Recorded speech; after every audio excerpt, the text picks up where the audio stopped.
Selamat datang, teman-teman. Duduk santai saja, anggap ini obrolan malam di teras rumah, ditemani angin pelan, dan suara motor yang sesekali lewat. Kita akan berjalan sebentar ke sebuah sudut di Depok. Tepatnya Kampung Limo, tempatnya ramai, warganya akrab, dan setiap sudutnya menyimpan cerita yang kadang tak pernah benar-benar diceritakan dengan suara keras. Di kampung ini, hidup seseorang yang cukup dihormati. Warga memanggilnya Haji Sarwan.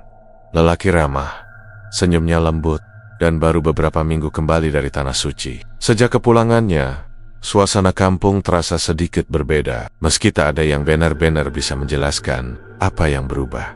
Malam-malam di Limo selalu penuh suara, dari musola yang tak pernah sepi pengajian, sampai anak-anak yang enggan berhenti bermain petak umpet. Semua tampak biasa, hangat dan sederhana.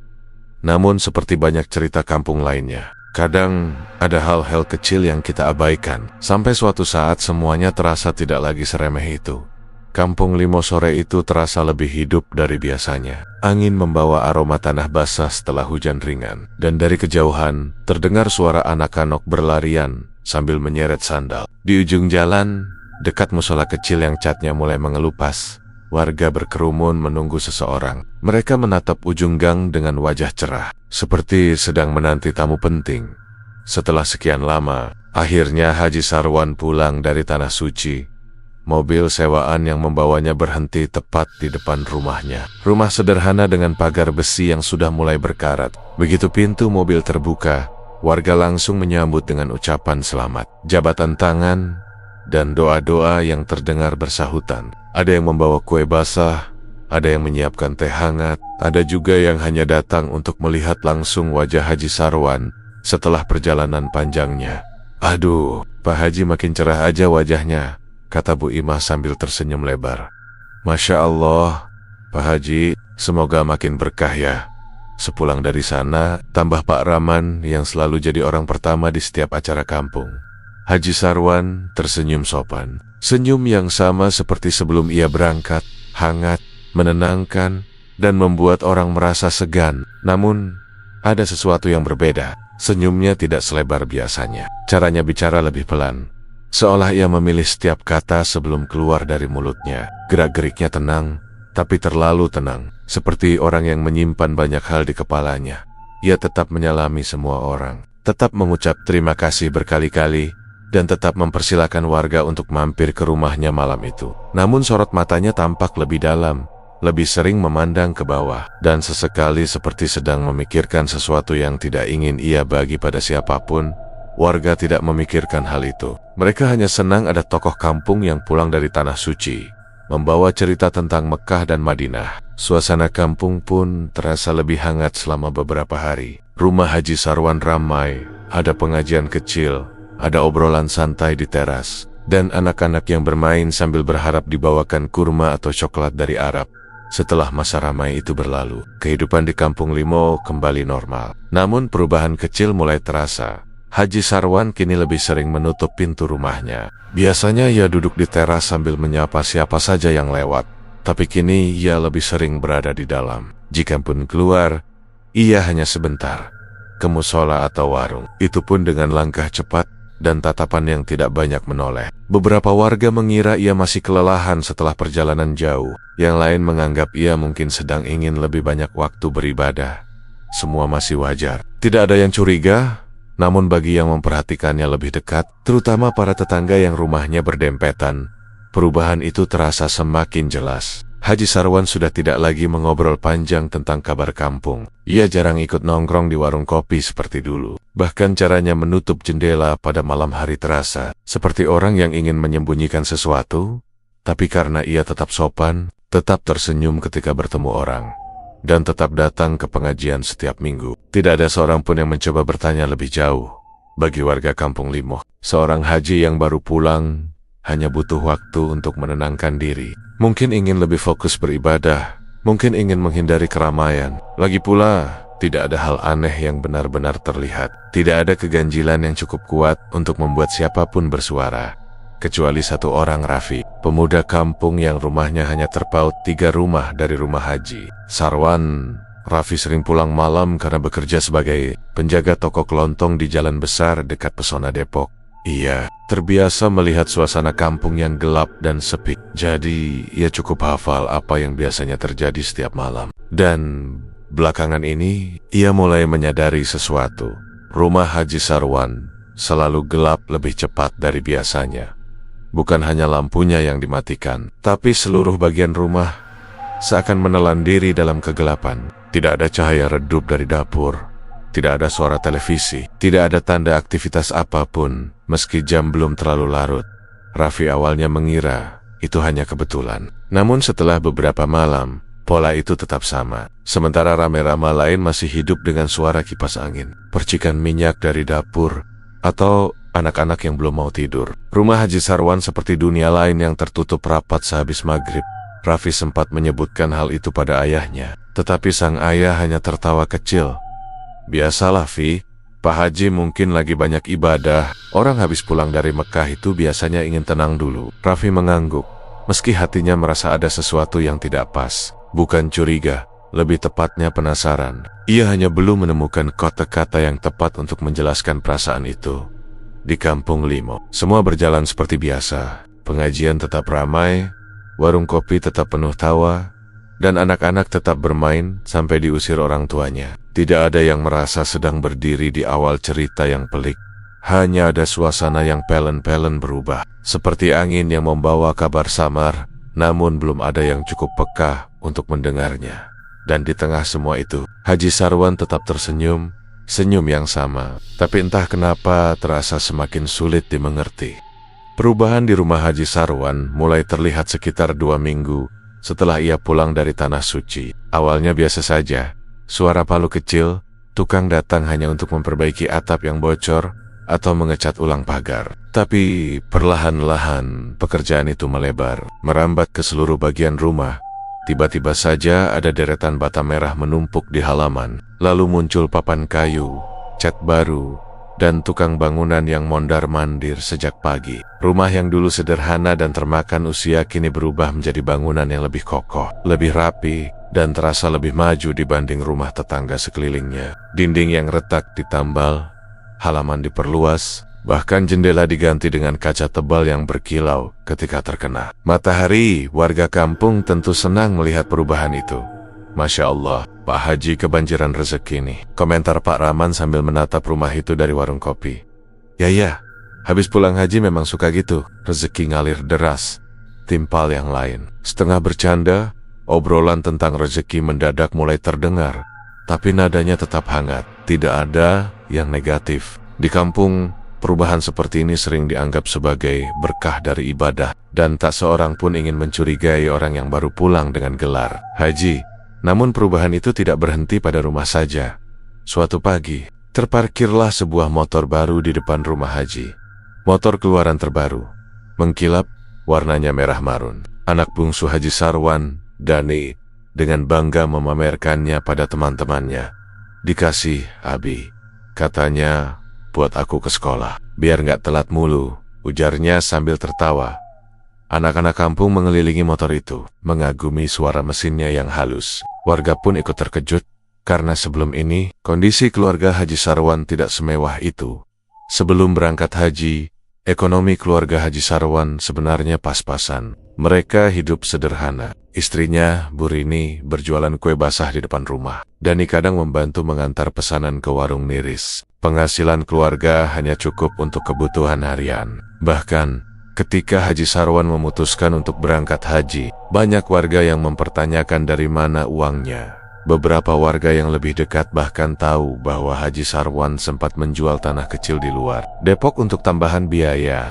Karena itu, melihat perubahan drastis setelah kepulangannya tentu membuat kampung mulai bertanya-tanya, walau secara sopan, masih dalam nada bercanda. Namun perubahan terbesar datang seminggu kemudian di halaman rumah. Berdiri sebuah tenda kecil dengan papan bertuliskan, "Usaha keluarga Sarwan, minuman segar dan es buah Dani dan ibunya, melayani pembeli dari sore hingga malam." Usaha itu mendadak ramai. Bahkan orang dari kampung sebelah ikut datang mencicipi es buah yang katanya beda dari yang lain. Modalnya jelas tidak sedikit, tapi warga menganggap itu hal biasa. Pak Haji kan usahanya lancar sekarang. Begitu kata Bu Lastri. Setiap kali ada yang menyinggung perubahan cepat. Namun tidak semua warga menerima kenyataan itu begitu saja. Salah satu orang yang memperhatikan perubahan itu adalah Raffi. Raffi, pemuda berusia 24 tahun, memiliki sikap yang lebih diam dari teman-temannya. Ia bukan tipe orang yang terlalu ikut campur urusan orang lain, tapi ia cukup peka terhadap hal-hal yang janggal. Raffi terbiasa memperhatikan detail kecil. Jam berapa lampu dimatikan, apa yang berubah dari suara malam di gang, atau siapa yang lewat di depan rumah pada waktu-waktu tertentu. Ia bekerja sebagai penjaga toko kelontong di Jalan Besar, dekat Pesona Depok. Jam kerjanya membuat ia sering pulang malam. Itu sebabnya ia tahu kebiasaan rame-rame di kampung lebih baik daripada sebagian orang yang tinggal di sana. Raffi ingat jelas bagaimana keadaan keluarga Haji sebelum haji. Seringkali ia melihat Dani membantu ibunya berjualan, dan Raffi sempat beberapa kali membantu mengangkat galon air ke rumah mereka. Ia tahu persis bahwa kondisi ekonomi mereka tidak semopon sekarang. Maka ketika melihat motor baru, renovasi besar-besaran, dan usaha minuman yang tiba-tiba maju, ia tidak langsung berpikir buruk. Tapi rasa penasarannya perlahan tumbuh. Cepet banget ya berubahnya, gumam Raffi suatu sore sambil duduk di tepi warung.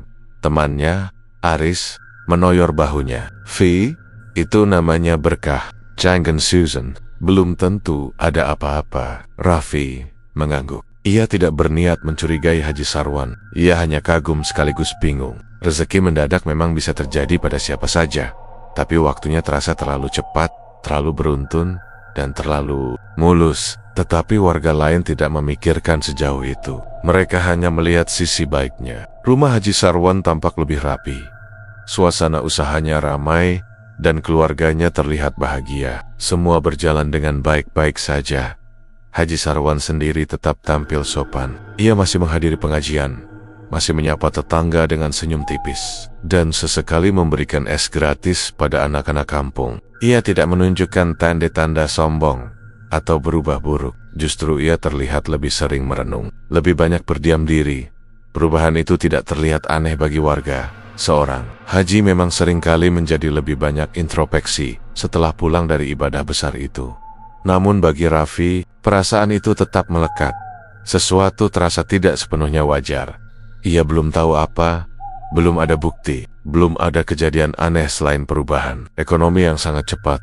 Tapi rasa penasaran itu belum pergi, dan tanpa disadari siapapun, Kampung Limo sedang berjalan pelan menuju sesuatu yang jauh lebih besar dari sekadar obrolan tentang rezeki mendadak. Malam di Kampung Limo biasanya tidak pernah benar-benar sepi. Meskipun gangnya kecil dan rumah-rumahnya saling berdempetan, selalu ada suara yang menyelip di antara angin, televisi dari ruang tamu, obrolan bapek-bopak di pos ronda, suara motor lewat, atau anak-anak yang masih berceloteh. Tapi sejak beberapa minggu terakhir, Raffi merasa ada satu hal yang berubah dari rutinitas kampung itu. Rumah Haji Sarwan selalu gelap di malam-malam tertentu, bukan sekadar lampu teras yang dimatikan, tetapi seluruh rumah seolah tidak ada kehidupan di dalamnya. Jendela-jendelanya tertutup rapat, tirai digulung sampai ke bawah, dan tidak ada satu titik cahaya pun yang terlihat dari celah manapun. Padahal sore harinya, keluarga itu tetap beraktivitas seperti biasa. Dani masih membantu mengurus usaha minuman. Bu Rini masih melayani pembeli, dan Haji Sarwan sesekali tampak berbicara dengan tetangga terdekat. Namun ketika malam tiba, rumah itu seperti menghilang. Awalnya, Raffi menganggap itu hanya kebetulan, tapi setelah memperhatikan 3, 4, bahkan 5 malam yang berbeda, pola itu menjadi terlalu jelas untuk diabaikan. Tiap malam Rabu, Jumat, sama Minggu. Kok gelap ya? Gumam Raffi suatu malam ketika ia pulang lewat gang itu. Ia berdiri sebentar di depan pagar Haji Sarwan, berpura-pura mengecek ponsel. Ia mengintip ke arah rumah, tapi gelapnya terlalu pekat. Tidak ada suara, tidak ada gerakan, tidak ada bayangan orang berjalan di dalam, seolah semua penghuninya hilang. Sementara itu, rumah-rumah tetangga justru tetap ramai. Bu Imah terdengar memarahi anaknya karena belum mandi. Suara tawa dari pos ronda masih terdengar samar. Dan lampu rumah Pak Raman masih menyala terang. Semua berjalan normal, kecuali satu rumah.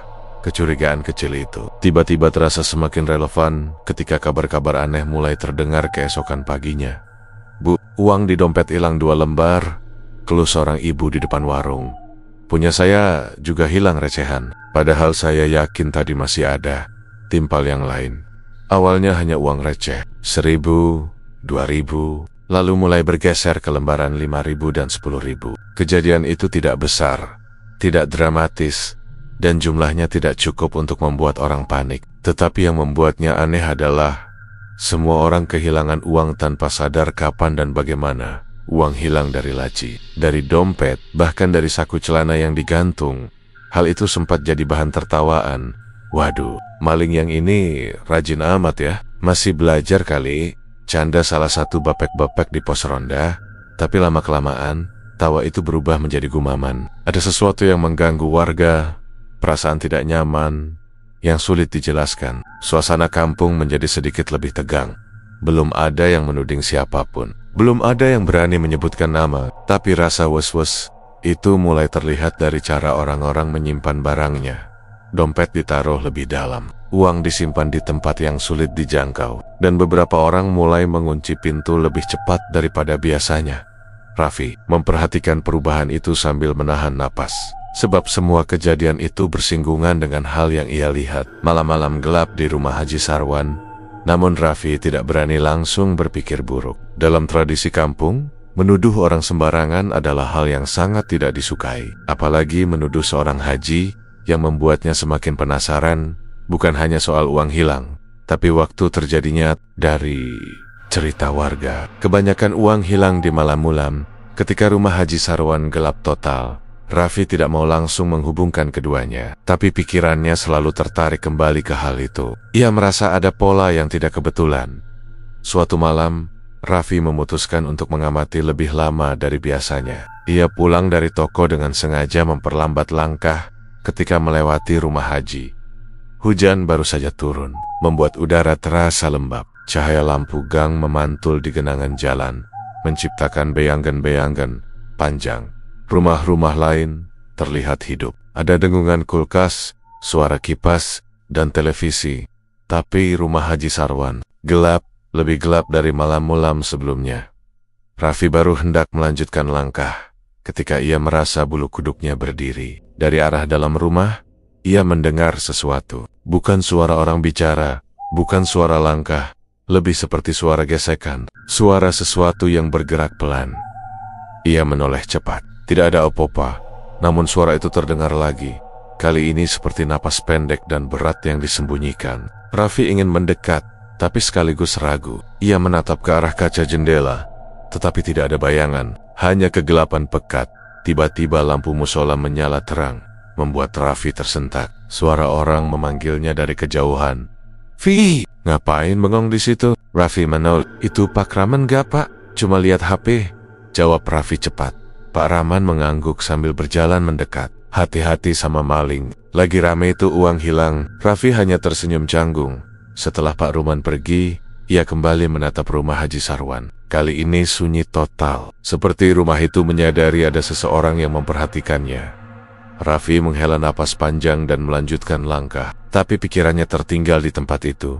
Suasana kampung belum benar-benar heboh. Tidak ada yang menuduh siapapun. Tapi ada hal-hal kecil yang mulai menyentuh kegelisahan orang-orang. Kabar uang hilang kecil-kecilan, lampu yang misterius mati setiap beberapa malam, dan suara-suara samar yang tidak bisa dijelaskan.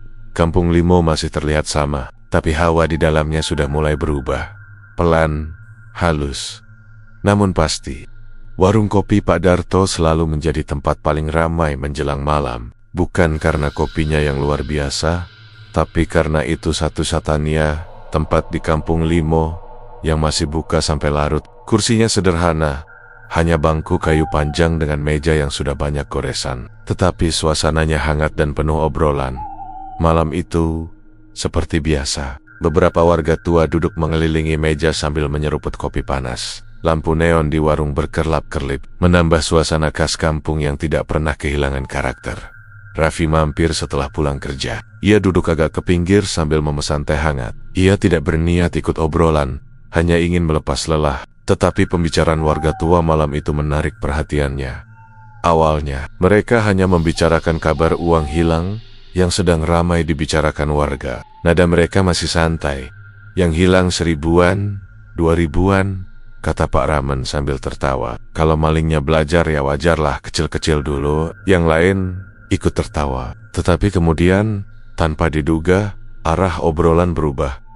Tapi kalian masih ingat nggak? Suara Pak Darto menurun, seperti sedang membuka cerita lama. Dulu, tahun berapa ya? Waktu di Depok sempet geger soal babi ngepet. Warga tua lainnya langsung merespon. Wah iya, itu mah terkenal banget, sampai masuk berita segala. Yang di Sawangan itu ya, babi ngepet ketangkep warga, terus hilang pas mau ditangkap dekat musola. Raffi spontan menoleh. Obrolan itu membuat alisnya sedikit terangkat. Babi ngepet, kata itu mungkin terdengar seperti lelucon bagi sebagian orang. Tapi bagi warga sekitar Depok, cerita itu adalah bagian dari sejarah urban yang pernah membuat heboh satu kampung. Ia pernah mendengar cerita itu sewaktu kecil, tetapi tidak pernah terlalu peduli. Pak Darto mulai bercerita lebih serius. Dulu, ceritanya ada yang kalau malam rumahnya gelap terus, katanya sambil menggoyang-goyang gelas kopi. Setiap gelap begitu, besoknya ada aja warga yang kehilangan uang. Raffi menelan ludah pelan.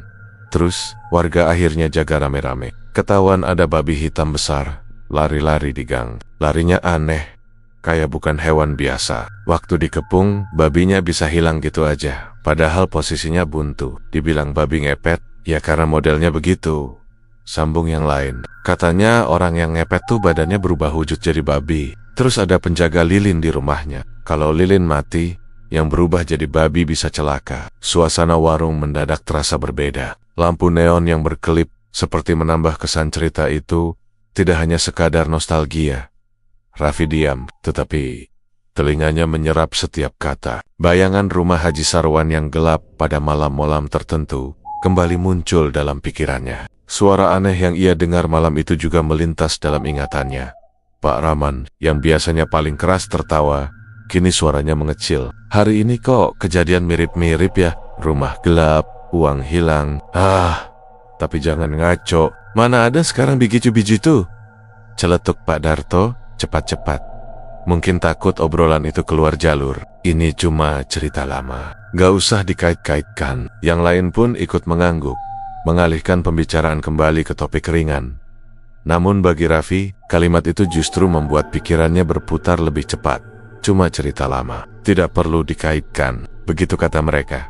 Tapi justru itulah masalahnya. Ia tidak bisa berhenti menghubungkan cerita lama itu dengan apa yang selama beberapa minggu ini ia amati. Rumah Haji Sarwan yang selalu gelap di malam tertentu. Suara aneh dari dalam rumah. Warga kehilangan uang dengan pola aneh. Dan renovasi rumah yang tiba-tiba selesai begitu cepat tanpa tanda-tanda. Sumber uang yang jelas, tentu saja itu belum cukup untuk menuduh apapun. Raffi tahu batasnya. Ia bukan orang yang mudah percaya mitos. Dan ia tidak ingin menuduh orang sesuci Haji Sarwan melakukan hal-hal aneh. Tapi rasa penasaran itu terus menggelitik. "Vi, kok diam banget?" tanya Pak Raman sambil tersenyum. "Enggak apa-apa, Pak," jawab Raffi, mencoba santai. Kumedengren. Namun dalam hatinya, percakapan itu tumbuh menjadi benih kegelisahan. Setelah minuman habis, Raffi berpamitan. Ia berjalan pulang melewati gang sempit yang hanya diterangi beberapa lampu jalan. Warung mulai sepi, suara jangkrik lebih dominan dari siapapun. Setiba di dekat rumah Haji Sarwan, langkah Raffi melambat. Rumah itu gelap, tidak ada cahaya dari celah pintu atau jendela. Udara di sekitar rumah terasa lebih sunyi dari bagian gang lainnya, seolah semuanya diselimuti lapisan tipis keheningan yang tidak wajar. Hari ini malam minggu, gumam Raffi, mengingat pola yang ia perhatikan. Malam minggu adalah salah satu malam ketika rumah itu selalu gelap total. Raffi sempat berdiri terlalu lama, sampai angin malam mengirimkan hawa dingin yang merayap ke tengkuknya. Ia tidak mendengar apapun dari dalam rumah, tetapi justru keheningan itu membuatnya semakin merinding. Untuk pertama kalinya, Raffi merasa seperti sedang berada di tengah cerita yang tadi diceritakan di warung kopi. Cerita lama, cerita yang seharusnya tinggal legenda, tapi entah kenapa, malam itu terasa sangat mirip. Raffi akhirnya melangkah pergi dengan dada yang makin berat, membawa satu pertanyaan yang terus berputar.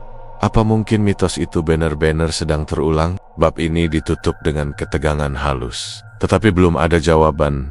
Hanya gangguan kecil di benak seorang pemuda yang mulai melihat pola yang tidak ingin dia percayai. Malam itu, udara di Pesona Depok terasa lebih dingin dari biasanya. Angin yang lewat membawa aroma tanah lembab. Seperti tanda hujan baru saja berhenti, meski aspal masih kering. Raffi berjalan sendirian menuju rumah setelah mengantar temannya pulang. Jalur yang ia lewati adalah gang sempit yang menghubungkan jalan utama dengan kawasan Pesona Depok. Sebuah potongan jalur yang selalu membuatnya sedikit waspada karena minim lampu. Biasanya, ia akan berjalan cepat. Tetapi malam itu, langkahnya melambat tanpa alasan jelas. Mungkin karena pikiran tentang cerita babi ngepet yang ia dengar di warung kopi masih menempel kuat di kepala. Ia mencoba mengusirnya, memaksa dirinya agar tidak terbawa imajinasi. Namun tepat ketika ia menoleh ke arah gang kecil di sisi kiri, sebuah celah gelap di antara dua rumah, ada sesuatu yang melintas. "Beru kakak!" Sebuah bayangan besar bergerak cepat. Begitu cepat hingga mata Raffi hanya menangkap siluet gelap yang merunduk rendah dan berlari. Suaranya berat, langkahnya memantul ke tembok sempit gang. Seperti tubuh besar yang sulit dikendalikan. Raffi terpaku. Jantungnya langsung berdegup keras. Refleks, ia mundur satu langkah. Apa itu? Gumamnya. Setengah berbisik, ia mencoba meyakinkan diri. Paling babi hutan. Depok masih punya beberapa lahan kosong. Babi liar masuk kampung bukan hal mustahil. Tapi gerakannya barusan terlalu cepat, terlalu besar, terlalu senyap setelahnya. Dengan tekad yang didorong oleh rasa penasaran, Raffi melangkah pelan ke arah gang sempit itu. Hanya ada satu lampu kecil di ujung gang yang menyala redup, sehingga sebagian besar area tampak gelap dan menyulitkan pandangan. Ia menahan napas, mencoba mendengarkan sesuatu. Apapun, tidak ada suara napas hewan, tidak ada geraman, tidak ada langkah lari menjauh. Hanya keheningan tebal. Raffi berjongkok, menyorot tanah dengan senter ponselnya. Lantai gang penuh debu dan pasir halus. Seharusnya jika hewan besar melintas, ada jejak telapak atau seretan. Namun tidak ada apa-apa, benar-benar bersih, seolah tidak pernah dilalui siapapun tadi.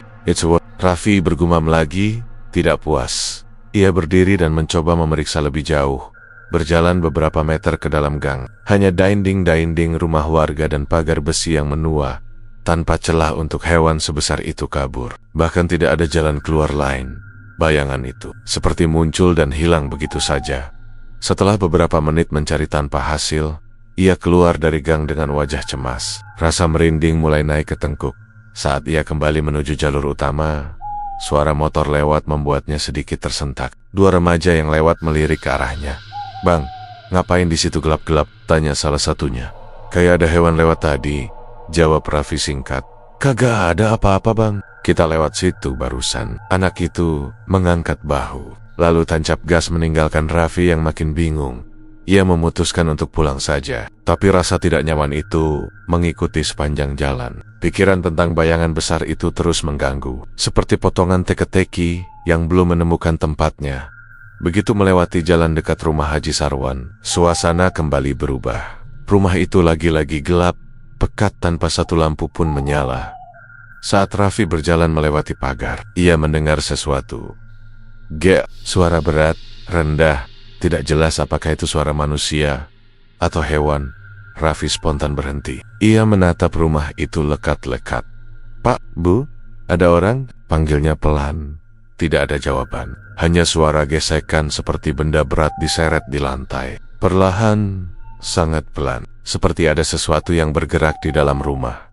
Jantung Raffi kembali berdegup. Ia mundur selangkah. Lalu dua. Pada saat yang sama, dari arah belakangnya datang dua ibu-ibu yang baru pulang dari pengajian. Mereka juga berhenti sejenak saat mendengar suara itu. Vi, kamu denger nggak?" tanya Bu Era. Wajahnya menegang.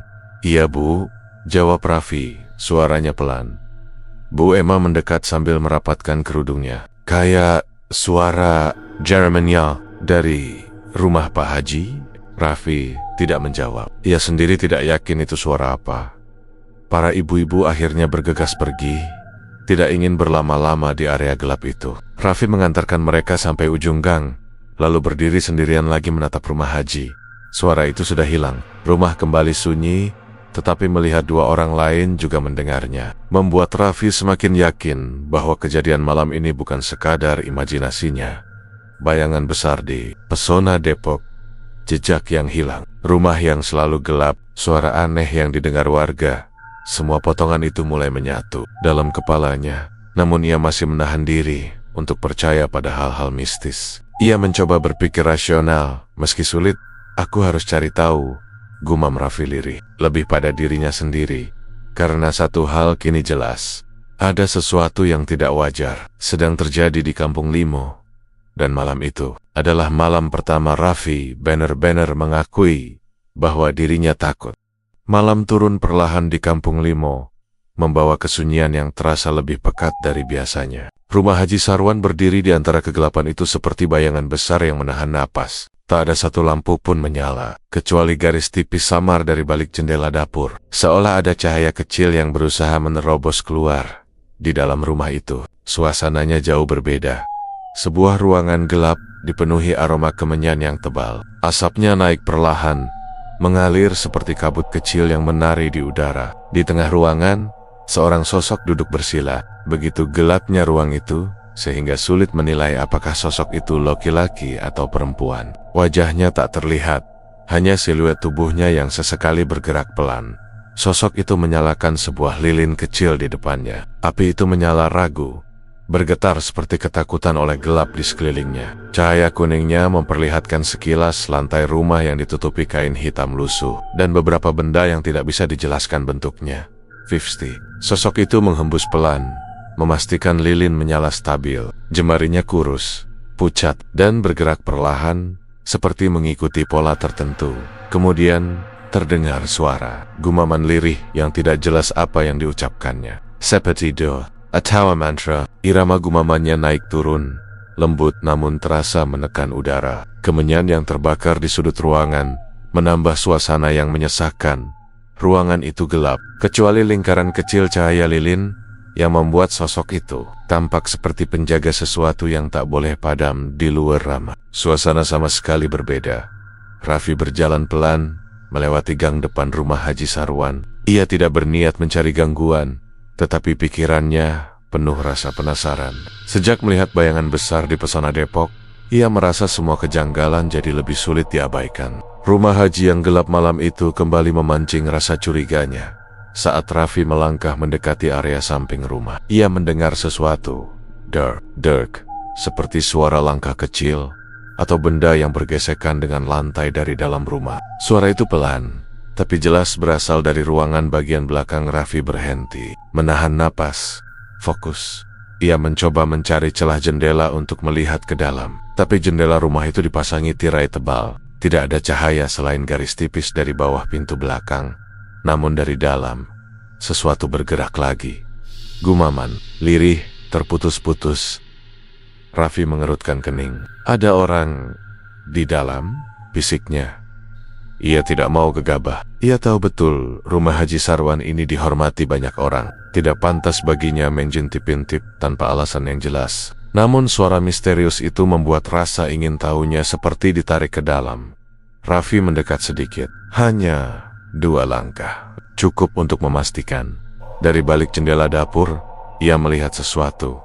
Seberkas cahaya kecil, bergetar, seperti dari lilin. Cahaya itu tidak menerangi ruangan sepenuhnya, hanya sekilas memperlihatkan tepian lemari kayu dan bayangan seseorang yang duduk bersila. Raffi langsung mundur. Degup jantungnya naik tak karuan. Ada orang, gumamnya. Tapi siapa? Ia tahu keluarganya Haji Sarwan sudah tidur atau pergi menginap di rumah kerabat. Paling tidak, itu yang ia dengar dari Bu Emas yang tadi. Tapi kalau begitu, siapa yang menyalakan lilin dan duduk di ruangan gelap seperti sedang melakukan ritual? Langkah kaki Raffi makin pelan saat ia menyelinap menjauhi rumah itu. Ia tidak ingin terlihat, tidak ingin membuat suara sekecil apapun. Ada firasat kuat bahwa ia tidak boleh mengganggu apapun yang sedang berlangsung di dalam sana. Sementara itu, di dalam ruangan gelap, sosok penjaga lilin mengubah gumamannya menjadi lebih cepat. Lilin itu harus tetap menyala. Begitu bunyi gumamannya, meski tidak seluruh kata dapat didengar jelas. Jangan padam, jangan Terus, bahunya terlihat sedikit gemetar. Tangan kurus itu menggenggam udara, seolah ada beban tak terlihat yang sedang ia imbangi. Di luar, angin malam tiba-tiba berhembus lebih keras. Raffi merapatkan jaketnya dan mempercepat langkah. Ia tidak tahu apakah ia sedang melarikan diri dari ketakutannya sendiri atau dari sesuatu yang mungkin benar-benar ada. Saat ia kembali ke jalan utama, sebuah suara berat terdengar samar dari arah rumah Haji Ger. Seolah sesuatu menggeram pelan, seolah tidak hanya ada satu orang di dalam rumah itu. Raffi berhenti sejenak, menoleh, tapi suara itu menghilang begitu cepat. Ia meneguk ludah, menatap rumah itu dengan campuran ngeri dan penasaran. Lalu ia memilih pulang, tidak menoleh lagi. Namun satu hal pasti, apapun yang dilakukan sosok di ruangan gelap tadi, itu bukan hal biasa, bukan hal yang dilakukan orang pada umumnya.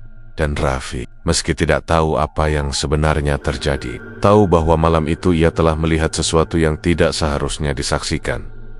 Rumah Haji Sarwan tidak hanya gelap, rumah itu sedang menyembunyikan sesuatu yang butuh lilin, kemenyan, dan gumaman yang tidak boleh berhenti. Sejak malam ketika Raffi melihat bayangan besar di pesona Depok dan mendengar gumaman samar dari rumah Haji Sarwan, pikirannya terus gelisah. Ia tidak bisa tidur nyenyak selama beberapa hari. Setiap kali memejamkan mata, suara geraman itu kembali terdengar di telinganya, membuatnya berkeringat dingin. Akhirnya, Raffi memutuskan satu hal. Ia butuh membicarakan ini dengan seseorang. Ia butuh memastikan dirinya tidak sekadar berhalusinasi. Pagi pertama, ia mencoba berbicara dengan temannya, Aldi, teman nongkrong sekaligus orang yang paling ia percaya. Di warung dekat masjid, Raffi memulai pembicaraan dengan hati-hati. "Gue mau cerita, tapi jangan ketawain dulu," katanya sambil menyeruput teh manis. Aldi meletakkan gorengan yang baru ia gigit. "Kenapa, Vi? Muka lu serius amat." Raffi menarik napas pelan, lalu menceritakan semua. Tentang bayangan besar di Gang Pesona Depok, tentang suara aneh dari rumah Haji, tentang lilin samar yang terlihat dari jendela, tentang gumaman yang terdengar seperti ritual.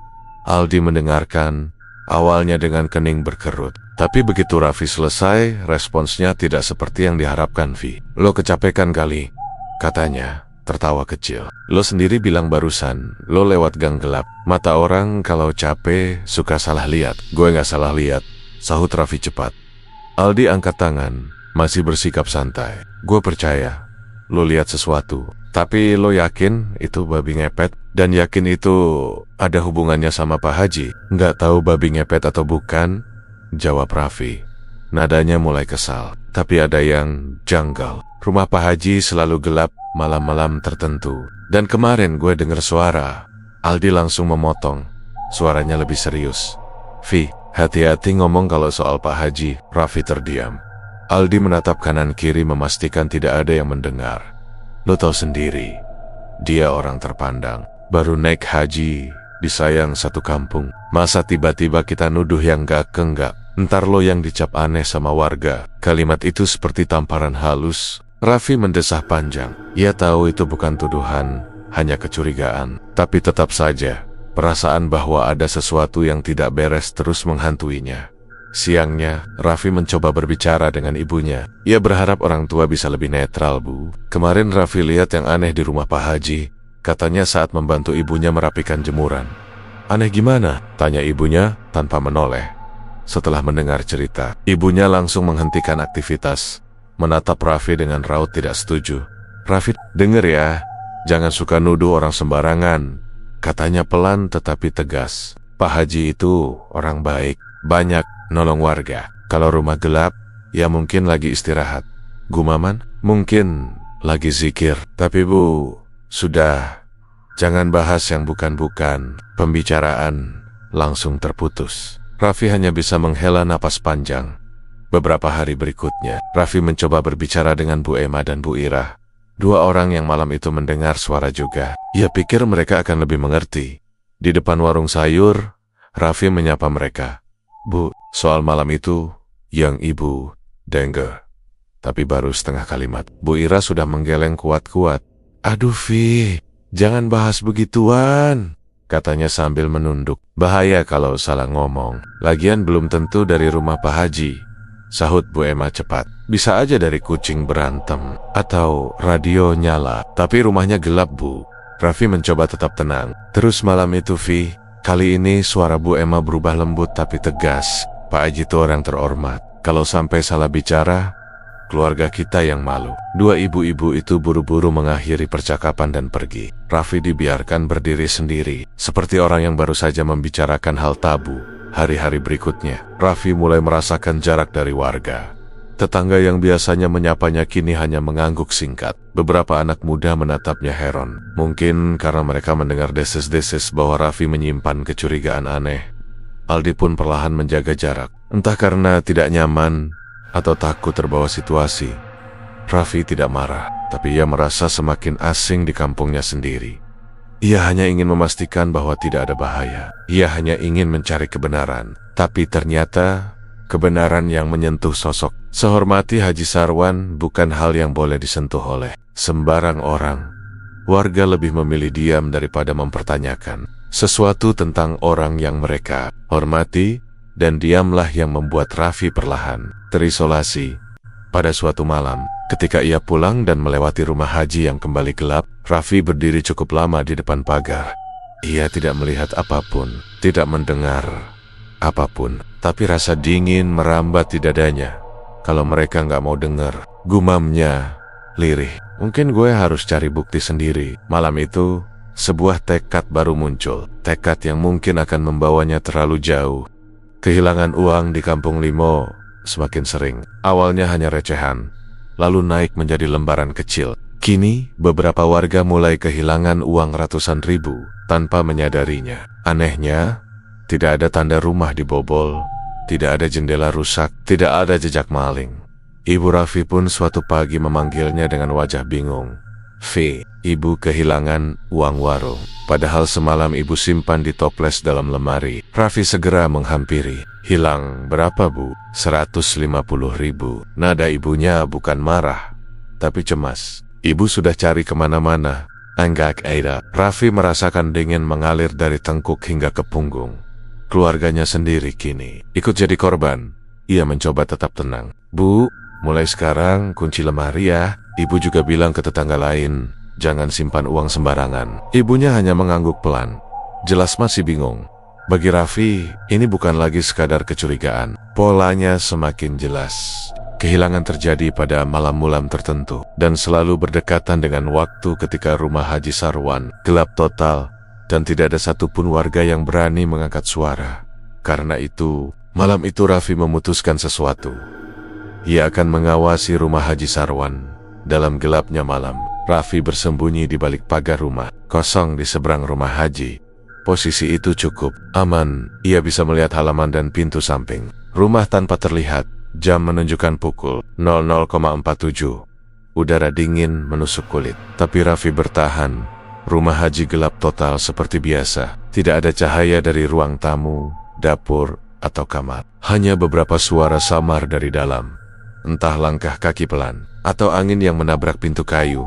Raffi merapatkan tubuhnya ke tembok. Kalau memang ada sesuatu, malam ini gue harus lihat sendiri. Waktu berjalan lambat, sesekali suara motor lewat. Namun gang kembali sunyi tak lama kemudian. Sampai akhirnya pukul 01,18. Klik. Suara kecil seperti pintu dibuka perlahan terdengar. Raffi menelan ludah. Pintu samping rumah Haji terbuka sedikit, lalu perlahan semakin lebar. Cahaya sangat redup dari dalam ruangan menyorot lantai teras. Cahaya itu bukan lampu, lebih mirip cahaya lilin. Dan kemudian, seseorang muncul dari balik pintu. Raffi langsung menahan napas. Sosok itu mengenakan pakaian serba hitam, seperti jubah longgar yang menutupi hampir seluruh tubuh. Punggungnya membungkuk dalam, seperti orang yang tidak kuat berdiri tegak. Langkahnya pelan namun terarah, seolah sedang berusaha tidak menimbulkan suara. Raffi menatap tanpa berkedip, dadanya naik turun cepat. Apa itu? Bisiknya. Tubuh sosok itu terlihat aneh. Gerakannya kaku namun cepat, seperti seseorang yang baru belajar berjalan atau sedang melawan rasa sakit. Kepala sosok itu tertunduk rendah, Rambutnya kusut menutupi sebagian wajah. Setiap langkah terdengar seperti kuku atau telapak keras yang menyentuh lantai. Tok, tok, suara yang tidak sepenuhnya seperti langkah manusia. Raffi menunduk sedikit agar tidak terlihat, lalu mengintip lagi. Sosok itu sempat berhenti di halaman, bahunya naik turun pelan, seperti menarik napas dalam-dalam. Lalu, tiba-tiba, ia bergerak cepat ke arah gang gelap di samping rumah. Cepat, terlalu cepat untuk seseorang yang tubuhnya membungkuk begitu. Raffi spontan berdiri, hampir kehilangan kendali atas dirinya. Itu bukan cara jalan orang biasa, gumamnya. Tubuhnya bergetar. Tanpa pikir panjang, ia keluar dari persembunyian dan berlari kecil ke arah pagar rumah kosong, mencoba tetap berjarak agar tidak ketahuan. Ia mengintip ke gang gelap tempat sosok itu menghilang. Gelap, sepi, tidak ada apa-apa, seolah sosok itu lenyap begitu saja. Namun detik berikutnya, suara samar terdengar dari kejauhan. Gerek, dek, dek, suara geraman halus bercampur gesekan. Seperti tubuh besar merayap atau berlari dengan kaki yang tidak normal. Raffi menutup mulutnya agar tidak berteriak. Suara itu membuat bulu kuduknya berdiri seketika. Ia ingin mengejar, ingin tahu kebenaran. Namun ketakutan menahan langkahnya di tempat. Jika ia memaksa, ia bisa celaka atau tidak pulang sama sekali. Ia menguatkan diri, memalingkan pandangan ke rumah haji. Pintu samping masih terbuka sedikit. Dari celah itu, cahaya lilin tampak bergetar. Dan samar-samar, seperti ada bayangan seseorang duduk bersila. Penjaga lilin, Raffi mengingat gumaman misterius yang pernah ia dengar. Jangan padam, jangan padam. Kali ini, gumaman itu tidak terdengar. Tapi ia bisa merasakan atmosfer yang sama menyeramkannya. Hawa dingin merayap ke seluruh tubuh Raffi. Jantungnya seolah diperas rasa ngeri yang tidak bisa ia jelaskan. Ia akhirnya memutuskan kembali mundur, melangkah perlahan menjauhi rumah itu. Setiap detiknya terasa sangat lama. Saat ia tiba di gang utama, udara terasa sedikit lebih hangat, tapi tubuhnya masih gemetar. Ini bukan lagi cuma firasat, katanya, nyaris berbisik. Ini niat. Untuk pertama kalinya sejak semua kejadian aneh itu dimulai, Raffi benar-benar merasa bahwa ia berada di tengah sesuatu yang jauh lebih besar daripada sekadar hilangnya uang warga. Ada ritual, ADP, ada bayangan yang bergerak tidak seperti manusia.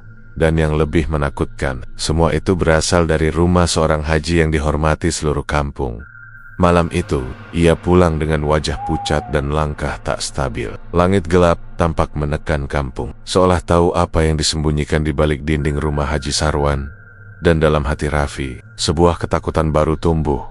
Jika ia melanjutkan pencarian ini, mungkin ia tidak akan diterima lagi oleh warga, atau bahkan tidak akan selamat.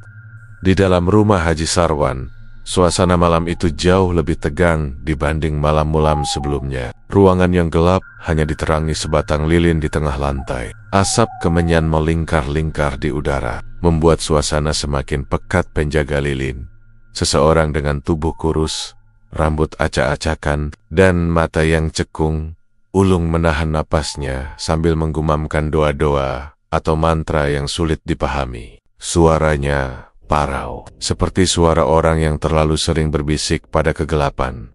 Namun malam itu, ada sesuatu yang berbeda. Bayangan di sudut ruangan, yang biasanya hanya bergeser perlahan, kini bergerak gelisah. Sesuatu di luar sana diganjalap, terlihat tidak stabil. Hewan itu, makleket, terasa kacau, seperti kehilangan kendali. Penjaga lilin menunduk lebih dalam, tangannya gemetar. Tenang, tenang, bisiknya. Suaranya nyaris patah. Jangan kembali sebelum waktunya. Tapi gumaman itu tak terdengar efektif. Ruangan justru semakin dingin. Aroma tanah basah dan sesuatu yang amis mulai menyusup ke hidung. Lilin di tengah ruangan bergetar, seolah ditiup angin yang tidak terlihat. Penjaga lilin menatapnya dengan mata melebar. Jangan mati, jangan mati. Tapi lilin itu seolah menertawakan rasa putus asanya. Tiba-tiba menggoyang, terguling, lalu padam setelah mengenai lantai. Sekejap saja, ruangan tenggelam dalam kegelapan total. Penjaga lilin menjerit perlahan, namun menahan agar tidak terdengar keluar rumah. Tidak boleh begini. Ia meraba-raba lantai dengan panik, mencari korek, batu, apa saja, tapi terlalu gelap dan terlalu terlambat. Ritual itu sudah gagal. Pada saat yang sama, di luar Rama, beberapa warga sudah terbangun oleh suara gaduh dari arah gang sempit. Suara seperti gesekan keras, napas binatang yang terengah-engah, dan benda-benda terjatuh membuat mereka saling bertanya. Suara apa itu? Kayak ada yang lari. Gede banget suaranya. Astagfirullah, jangan-jangan ada maling. Seorang pemuda berinisiatif keluar sambil membawa senter. Disusul beberapa bapak-bapak lain yang penasaran dan takut bercampur menjadi satu. Raffi, yang baru beberapa menit tiba di kamar dan belum sepenuhnya tenang, langsung bangkit begitu mendengar suara ribut dari luar. Ia berlari keluar rumah. Pada dengar suara aneh juga. Ya, tanyanya pada warga. Kayak ada yang nabrak pagar Bu Encum tadi, jawab salah satu bapak dengan wajah pucat. Semua menatap ke arah gang gelap yang menghubungkan rumah Haji Sarwan ke jalan utama. Suara itu muncul lagi. Kali ini lebih jelas. Ger-heg-jiar. Suara seperti geraman binatang besar yang menahan sakit. Dan tiba-tiba, dari dalam gang, muncul tubuh besar berwarna hitam. Warga terkejut serempak. Astaga, itu apaan? Dalam cahaya senter yang menyorot kacau, bentuk makhluk itu mulai terlihat. Tubuh besar, hitam pekat, dengan bulu kusut dan kaki pendek yang kuat mendorong tanah. Moncongnya panjang, matanya merah menyala. Babi hutan, teriak seseorang. Tapi kok gede banget? Raffi mundur selangkah. Napasnya tercekat. Bukan hanya ukuran yang aneh. Gerakan makhluk itu seperti berusaha berdiri. Seperti melawan bentuk tubuhnya sendiri. Makhluk itu berlari terpingkeng-pingkeng ke arah jalan utama. Warga berhamburan ke samping. Beberapa ibu menjerit, anak-anak menangis. Seekor babi hutan tidak akan berlari seperti orang yang sedang panik. Ini berbeda. Saat mencapai jalan utama, tubuh makhluk itu berhenti dan menggeliat aneh. Otot-ototnya berdenyut, kulitnya seperti bergelombang dari dalam. Suara retakan tulang terdengar samar. Makhluk itu menggeliat, membungkuk, lalu menaikkan tubuh bagian depannya seolah ingin berdiri. Seorang warga memegang dadanya. Itu bukan babi biasa. Raffi merasa seluruh dunia berhenti. Tubuh makhluk itu perlahan berubah. Kaki depannya memanjang, membentuk lengan. Moncongnya masuk ke wajahnya sendiri. Tulang-tulangnya bergeser dalam suara ngeri. Dari balik kulit yang sobek dan menyatu kembali, muncul bentuk manusia. Senter-senter warga menyorot tubuh yang mulai berubah itu. Asap hitam menyelimuti sesaat, lalu menghilang. Dan kini di tengah jalan utama, di hadapan puluhan warga yang menyaksikan, tanpa mampu berkata-kata. Berdirilah, setengah manusia, setengah tak selesai, berubah. Tubuhnya telanjang dada, penuh goresan. Matanya merah, nafasnya berat seperti hewan. Dan wajahnya mulai jelas. Beberapa warga menutup mulut, ada yang jatuh, terduduk. Ya Allah, itu mirip. It's a kayak. Raffi tidak bisa bergerak. Kedua mata makhluk itu, yang masih setengah menjadi manusia, menatap langsung ke kerumunan. Menatap mereka, menatap Raffi. Dan di saat yang sama, dari dalam rumah Haji Sarwan, terdengar jeritan seseorang yang gagal menjaga lilin. Ritual malam itu telah pecah. Rahasia yang disembunyikan bertahun-tahun akhirnya pecah di depan semua orang. Kerumunan warga membisu. Angin malam seakan ikut berhenti, menahan napas. Di tengah jalan utama Kampung Limo, sosok setengah manusia setengah babi itu berdiri terpincang-pincang. Tubuhnya masih berdenyut, seperti menolak bentuk barunya.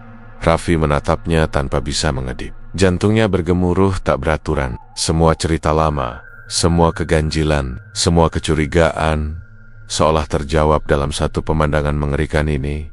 Makhluk itu merintih. Suaranya campuran dari manusia dan binatang. Telung. Beberapa warga langsung memutar mukanya, tak sanggup melihat. Yang lain malah memeluk anak-anak mereka agar tidak menyaksikan lebih banyak. Lalu, dalam momen itu, dari ujung gang keluarlah sosok yang sudah lama dikenal kampung. Bu Sumi, pembantu tetap di rumah Haji Sarwan, wanita yang kerjanya sudah belasan tahun mengurus rumah itu. Wajahnya basah oleh keringat dan air mata, rambutnya kusut, napasnya naik turun. Semua menoleh. Raffi memicingkan mata. Kenapa Bu Sumi terlihat panik? Ia berlari ke makhluk yang meronta di tengah jalan dan berteriak dengan suara pecah. Hentikan, jangan sentuh dia, jangan ada yang dekat-dekat. Warga kaget, beberapa mundur. Bu Sumi, itu bukan manusia lagi. Bilang ada babi ngepet dari dulu, benar apa gimana? Bu Sumi tak menjawab. Ia justru berlutut tepat di samping makhluk itu. Tangannya gemetar menyentuh kulit yang masih berubah-ubah. Pak Haji, maaf saya nggak kuat tadi. Lilinnya jatuh. Warga terperanjat. Raffi membeku. Nama itu menembus kerumunan seperti petir jatuh. Pak Haji Sarwan. Namun sebelum warga banner menarik napas panjang untuk bereaksi, makhluk itu membuka matanya dan berbisik lirih. Bukan Haji. Suara itu jelas laki-laki, namun berbeda. Serak, berat. Bu Sumi menangis makin keras. Raffi tertegun. Kalau bukan Haji. Lalu si makhluk itu menunduk lebih dalam. Dada hewannya naik turun cepat. Pak Haji, cuma aku rumah, bantah. Warga saling memandang bingung. Lalu Bu Sumi akhirnya memecah semuanya. Saya yang jaga lilinnya, tapi yang berubah jadi babi bukan Haji Sarwan. Jeritnya putus asa. Orang lain yang dia bayar buat jalanin pesugihan itu. Seluruh kerumunan membeku. Beberapa detik terasa seperti 1 jam. Warga memandang makhluk itu lagi, dan baru sadar, meski wajahnya hampir kembali menjadi manusia, itu bukan wajah Haji Sarwan. Wajahnya lebih muda, lebih kasar, seperti seseorang dari luar kampung. Entah kenapa semua orang selama ini otomatis mengira kalau pelaku pesugihan pastilah Haji sendiri. Padahal pesugihan babi ngepet memang tidak mengharuskan pelakunya pemilik rumah. Bisa saja disewa, bisa saja orang lain melakukannya, sementara Haji hanya menerima hasilnya. Raffi menelan ludah. Apa itu berarti? Bu Sumi terseduh-seduh. Haji Sarwan gak sanggup kalau dirinya sendiri yang berubah. Jadi dia bayar orang luar kampung buat jalani ritualnya, dikasih tempat di rumah, dikasih bagian, dikasih janji. Makhluk yang setengah manusia itu meringis menahan sakit.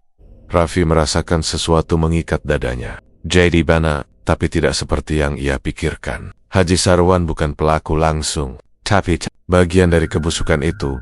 Warga mulai gaduh. Berarti Haji terlibat juga. Dia punya duit banyak, tiba-tiba kaya. Pantas aja setiap malam gelap. Bu Sumi berteriak.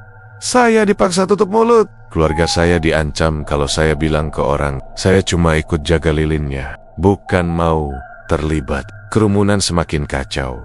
Makhluk itu bergetar, lalu ambruk ke tanah. Tubuhnya akhirnya selesai berubah menjadi manusia sepenuhnya. Tapi wajahnya pucat, matanya kosong. Ia pingsan, atau mungkin meninggal. Tidak ada yang berani memeriksa. Suasana berubah hening mencekam. Beberapa menit kemudian, dari arah rumah Haji Sarwan terdengar suara langkah cepat, dan muncullah sosok yang paling ditunggu warga malam itu. Haji Sarwan berdiri di ujung jalan. Wajahnya terkejut melihat kerumunan, melihat tubuh di tanah, melihat Bu Sumi menangis, melihat semua mata memandangnya tajam. Haji, kata salah satu warga dengan suara bergetar. Ada yang mau dijelaskan? Raffi menatap Haji Sarwan lama. Ia menunggu pengakuan. Setidaknya rasa bersalah. Namun Haji hanya menghela napas panjang, lalu mengangkat tangan seolah pasrah. Tetapi bukan pasrah kepada kebenaran. Pasrah karena sadar ia tidak bisa lagi lari. Apapun yang kalian lihat malam ini, katanya dengan suara datar. Tidak semestinya kalian pahami. Suara itu tenang, terlalu tenang. Raffi merinding. Beberapa warga maju, hendak mendesak. Namun sebelum ada yang menyentuhnya, Haji Sarwan tersenyum samar. Senyum yang tidak pernah diperlihatkannya sebelumnya. Rezeki, ujarnya lirih, kadang datang dari jalan yang kalian tidak sangka. Kemudian ia melangkah mundur ke dalam kegelapan gang rumahnya. Tak seorang pun berani mengejar. Esok paginya, Haji Sarwan telah hilang. Rumahnya kosong. Semua pakaian pribadi, dompet, dan barang penting tidak ada. Hanya ada sisa lilin dan bau kemenyan yang menempel di dinding. Warga mencari kemana-mana. Tak ada jejak. Bu Sumi dirawat warga. Trauma terlalu berat. Dan mayat laki-laki misterius itu dimakamkan tanpa nama. Beberapa minggu setelah kejadian itu, Kampung Limo kembali tenang secara permukaan. Tapi setiap azan malam berkumandang, beberapa orang masih menoleh ke gang gelap rumah Haji Sarwan. Seakan takut sosok itu kembali. Raffi, yang kini sering dipanggil warga untuk bercerita soal kejadian malam itu, masih menyimpan satu pertanyaan yang tidak hilang.